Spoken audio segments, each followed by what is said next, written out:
नमस्कार, हमारा नाम है समरीन और आपने देखना शुरू कर दिया है खबर अनफिल्टर्ड। देखिए, कहा जाता है, बार बार कहा जाता है कि ये तो बस अंगड़ाई है, आगे और लड़ाई है। आप अच्छी तरीके से जानते हैं कि कुछ दिनों पहले माले विधायक संदीप सौरभ जी ने भी एक वीडियो मैसेज जारी किया था और साफ साफ कह दिया था कि अब समय आ गया है, अब वक्त आ गया है आंदोलन करने का। जिसके बाद आपने देखा कि किस तरह से पटना के गर्दनी बाग में इकट्ठा हो गए हैं तमाम अभ्यर्थी।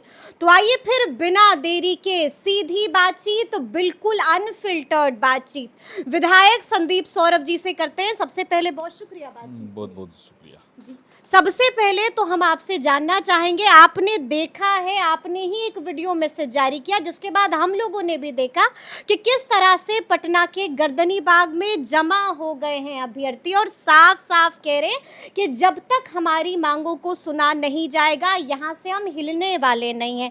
तो सबसे पहले तो मेरा सबसे बड़ा सवाल आपसे ये है कि आखिर ऐसा क्या हो गया कि आपने वीडियो मैसेज जारी किया? देखिए, प्रेस कॉन्फ्रेंस में हमने 3 आयोगों की बात की और ये केवल उदाहरण है। बिहार में बहालियों के लिए जितने आयोग और विभाग हैं, किसी की मंशा ऐसी नहीं है कि साफ सुथरी, समयबद्ध और पारदर्शी बहाली हो। किसी की मंशा नहीं है। 3 आयोग का एग्जाम्पल हमने दिया क्योंकि वो बर्निंग क्वेश्चंस हैं, वो जस्ट अभी हुए हैं। कौन से 3 आयोग? पहला तो है बीपीएससी। बीपीएससी ने अभी 70वीं की परीक्षा कंप्लीट की। जब इसने पीटी का आयोजन करवाया था उस समय पेपर लीक का खबर आया, बहुत बड़ा आंदोलन पटना में हुआ। कई सारे नेता उसमें उतरे, कई सारे टीचर्स उसमें उतरे, लाठीचार्ज हुआ, लेकिन सरकार नहीं मानी। पीटी को लिया गया, बहुत लंबा चला था आंदोलन वो। फिर उसका मेंस हुआ। तो जो परीक्षा शुरुआत में ही अगर मैनेज्ड हो गई, शुरुआत में ही अगर सरकार और आयोग उस पर अपारदर्शिता का और सवालों को ढक देने के लिए काला चादर बिछा दे, तो उस परीक्षा का जो परिणति होता है, जो रिजल्ट आता है, वो भी गड़बड़ होता है। इसका जब मेंस का रिजल्ट आया और धीरे धीरे लोगों को एहसास होने लगा, क्योंकि सबका नंबर तो जारी नहीं किया गया था। जब लोग देखे कि हमारा नहीं हुआ है, हमारा नहीं हुआ है, तो लोगों ने अपनी अपनी कॉपी देखनी शुरू की। अच्छा, जो मेंस की परीक्षाएं होती है जिसमें आंसर लिखना होता है, यानी कि सब्जेक्टिव वाले परीक्षाएं, अब उसका बीपीएससी ने जो पैटर्न कर दिया है कि वो ऑनलाइन जांच होगा, कॉपी स्कैन होगा, अपलोड होगा और स्क्रीन पे आपको देखना है और नंबर दे देना है स्क्रीन पे ही।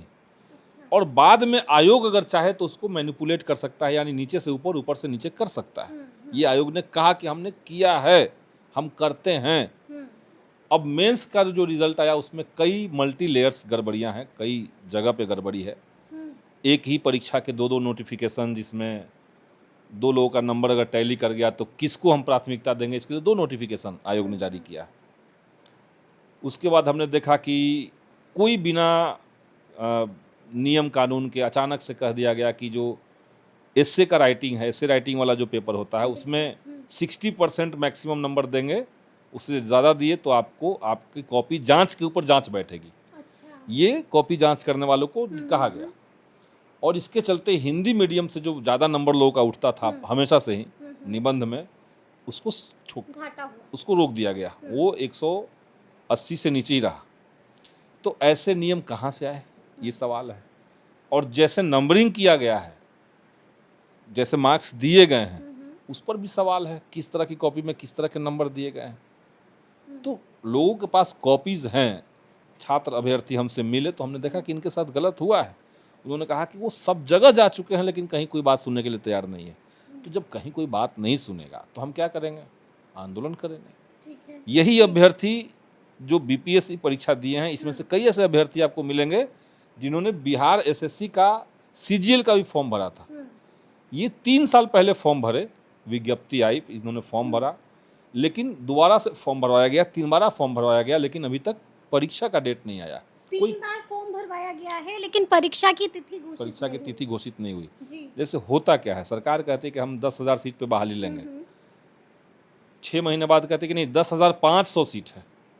तो फॉर्म भरिए, फिर से फॉर्म ओपन हो गया, जो लोग नहीं भरे हो फिर से भरिए, तो फिर से फॉर्म लिया जाता है। फिर साल भर बाद कह रहे कि नहीं नहीं 300 और ऐड हो गए हैं सीट्स, तो हम फिर से ओपन कर दे रहे हैं, फिर से फॉर्म भरिए। ये करके 2014 की बहाली को इन लोगों ने 10 साल लगभग 9 साल लटकाया था जी। बीएसएससी ने, और अब फिर से वही शुरू कर दिया। 3 साल हो गया, अभी तक परीक्षा का डेट नहीं आया। तो यहाँ भी लोग नाराज हैं, दुखी हैं। और तीसरा आयोग है बीपीएसएससी, जो बिहार में दरोगा की परीक्षा आयोजित करवाती है। उसमें अद्भुत किस्म का नियम है। छात्रों के पास कोई सबूत ही नहीं है कि हमें कितना नंबर दिया, हमने क्या लिखा, कितना कट ऑफ आया, मेरा कहाँ स्थिति है, हम मेरा हुआ तो क्यों हुआ, नहीं हुआ तो क्यों नहीं हुआ, इसका कोई प्रमाण नहीं कोई है। प्रमाण नहीं है, कुछ भी नहीं है। पूरी परीक्षा प्रणाली अपारदर्शी है। तो ये एक तरह का, और हर सिपाही भर्ती परीक्षा या दरोगा भर्ती परीक्षा में आप देखेंगे कि छात्रों की शिकायतें बची रहती है, क्योंकि अपारदर्शी है। कुछ सीट आप बेच दे रहे हैं, कुछ मैनेज कर दे रहे हैं। जी जी। तो इसके चलते जो 3 आयोग हैं, जिसको आमतौर पर सरकार के मंत्री जो हैं वो कहते हैं कि ये संवैधानिक संस्थान है, इस पे हम नहीं बोलेंगे, ये आयोग है। हम विभाग पे बोलते हैं, आयोग पे नहीं बोलते हैं। आप कोर्ट जाइए। तो हम कब तक कोर्ट जाते रहेंगे? यही सरकार बीएसएससी के ऊपर दबाव बना करके 2014 वाली जो बहाली थी, हम लोग प्रयास किए थे, तो समाधान निकाली थी नॉन क्रीमी लेयर सर्टिफिकेट के लिए। अब वही चीज़ इस अभी संकट आ रहा है, तो सरकार को समाधान निकालना चाहिए। नहीं निकालेगी तो आंदोलन होगा, वही चल रहा है। आंदोलन होगा, वही चल रहा है। तो हम देख रहे हैं कि गर्दनी बाग में अभ्यर्थी डटे हुए हैं, टस से मस होने का नाम नहीं ले रहे हैं। तो क्या आने वाले दिनों में हम विधायक संदीप सौरभ को भी गर्दनी बाग में धरना देते हुए देखेंगे? हम लोग जाते रहते हैं, जाते रहेंगे वहाँ पे।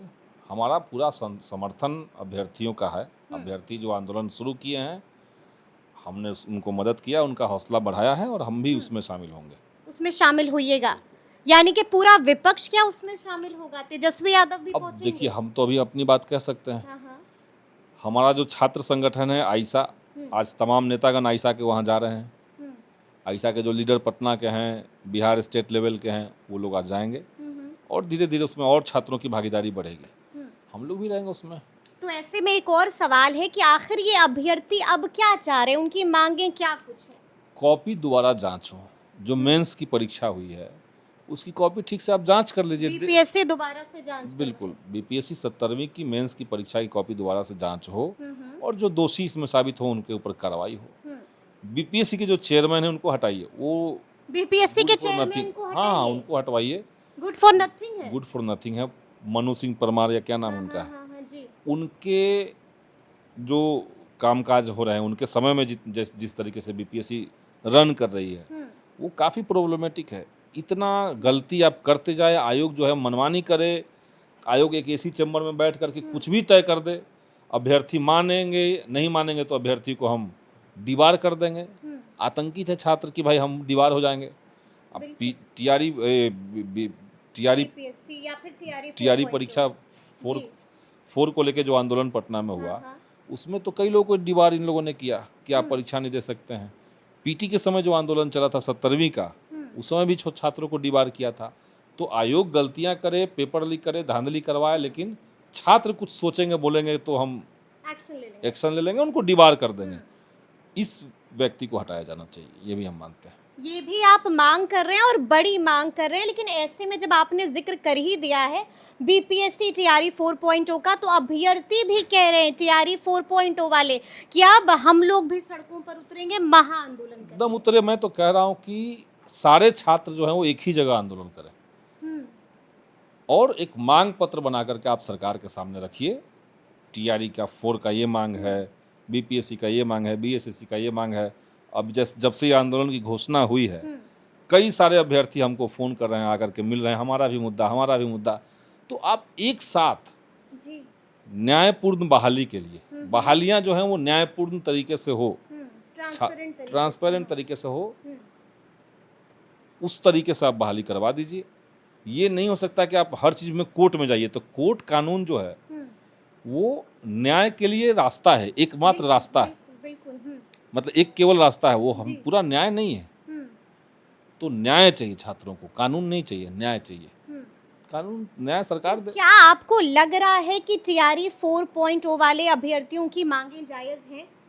शिक्षा मंत्री क्योंकि लगातार कह रहे हैं कि हमारी बात चेयरमैन महोदय से हो गई है, आ जाएगा नोटिफिकेशन, लेकिन फिर भी अभ्यर्थी मानने को तैयार नहीं है। शिक्षा मंत्री तो ये बात तब से कर रहे हैं जब से वो शिक्षा मंत्री बने हैं। ज्यादा दिन नहीं हुआ है। बीच में स्वास्थ्य मंत्री भी बन गए थे कुछ समय के लिए। नहीं, वो तो डॉक्टर्ड वीडियो था मंत्री जी का। नहीं, वो ओरिजिनल वीडियो था। वो ओरिजिनल वीडियो था। उनको ये भी लगता है कि बिहार की शिक्षा व्यवस्था तभी सुधरेगी जब बिहार के शिक्षा मंत्री का झाड़ फूंक होगा। वो तरह तरह के बयान भी देते हैं, तो उनसे तो बहाली होने वाली है नहीं। बहाली नहीं होने वाली। हाँ, होने वाली है। वो केवल अधियाचना भी बॉडी भेज बोल दिया कर है, रहे हैं। चेयरमैन से भी बात कर ली, अब क्या चाहते अच्छा, हैं आप लोग मीडिया में आप बताइए जी। कि शिक्षा विभाग ने अभी तक कितनी बार अधियाचना भेजी है TRE 4 के लिए? केवल 7-8 बार। 7-8 बार उसने भेजा, 7-8 बार इसने भेजा। हर बार यही खबर आती है कि अब तो भेज दिया है, अब क्या नाराजगी है, अब तो सरकार ने अधियाचना भेज दी है। ये दोनों वॉलीबॉल खेल रहे हैं, BPSC और तो क्या लटकाने की मंशा है? इनके पास पैसे नहीं है। इनके पास पैसे नहीं है, विल पावर नहीं है।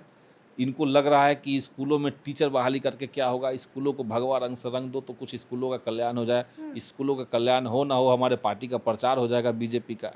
तो इनका सोचने का तरीका दूसरे जगह से चलता है। ये वैसे नहीं चलते हैं जैसे बाकी लोग चलते हैं। तो इसलिए अभी TRE 4 की बहाली ये लोग कब करते हैं देखिए। हम लोग तो मांग उठा ही रहे हैं। डोमिसाइल लागू होना चाहिए TRE 4 में, ये भी बात सरकार ने स्वीकार किया था। अब सरकार ये बात बोल नहीं रही है। हम लोग को चिंता है कि भाई आप जब डोमिसाइल की बात किए थे, सदन में मैंने ही मांग उठाया था डोमिसाइल का, सरकार ने तैयार होगा, सरकार ने माना, लेकिन अभी तक TRE 4 की बहाली में इसको करना है, ये सरकार के बयान में अभी तक तो नहीं दिख रहा है। तो जल्दी से इस सबको करे सरकार और छात्रों के साथ तो क्या इंसाफ। आपको भी डर लग रहा है कि कहीं लटक ना जाए TRE 4.0? नहीं, लटक न जाए तो लटका ही हुआ है ना। अभी TRE 3 की बहाली हुए कितने समय हो गए, उसके बाद कितने 2 टीचर साल से अभ्यर्थी इंतजार कर रहे हैं। 2 साल से इंतजार कर रहे हैं, अभी तक सरकार लटकाई हुई है। यही है। तो मुझे याद है कि पिछली बार जब हमने आपसे बात की थी तो आपने बिल्कुल साफ कहा था कि अगर जरूरत पड़ी तो शिक्षा मंत्री से मुलाकात करेंगे, मुख्यमंत्री से नहीं भी तो मिलेंगे। शिक्षा मंत्री से मुलाकात करके अब अलग से क्या करना, रोज तो उनका रील आ रहा है। उनके पास कोई रील वाला टीम है। अब वो रोज बयान दे रहे हैं TRE 4 हमने बॉल उधर फेंका, उसने बॉल उधर फेंका, रोज चल रहा है। तो हम मिलेंगे तो यही बात कहेंगे जो रील में कह रहे हैं, या ये भी कह सकते हैं कि आप रील देख के आया कीजिए। अच्छा, तो अब आगे आगे क्या लग रहा है, बिहार में क्या होगा? झारखंड हमारे सामने है, दिल्ली भी हमारे सामने है। संघर्ष होगा, बिहार के भी युवा एकजुट होंगे, आंदोलन यहाँ भी होना चाहिए। हम लोग तो यही चाहते हैं कि बिहार के युवा भी अपने हक अधिकार के लिए केवल सदन के ऊपर, केवल मंत्री जी के ऊपर निर्भर न रहें। आप सड़क पर एकजुट होइए, सड़क पर उतरिए और टिकाऊ आंदोलन उसके बाद कीजिए। लाठी खाइए, नहीं, क्यों जेल लाठी खाइए? जाइए, वाटर कैनन चलेगा, आंसू गैस का गोला चलेगा, यही चाह रहे हैं सब आप? चीज चलेगा तो क्या कीजिएगा? अधिकार छोड़ दीजिएगा। ये सब चीज अगर चलने लगा तो क्या अधिकार छोड़ देगा युवा? भरोसा रखेंगे तो रख ही रहे हैं, 2 साल से तो भरोसा ही रख रहे हैं। कहाँ कुछ हो रहा है इस सरकार के अंदर?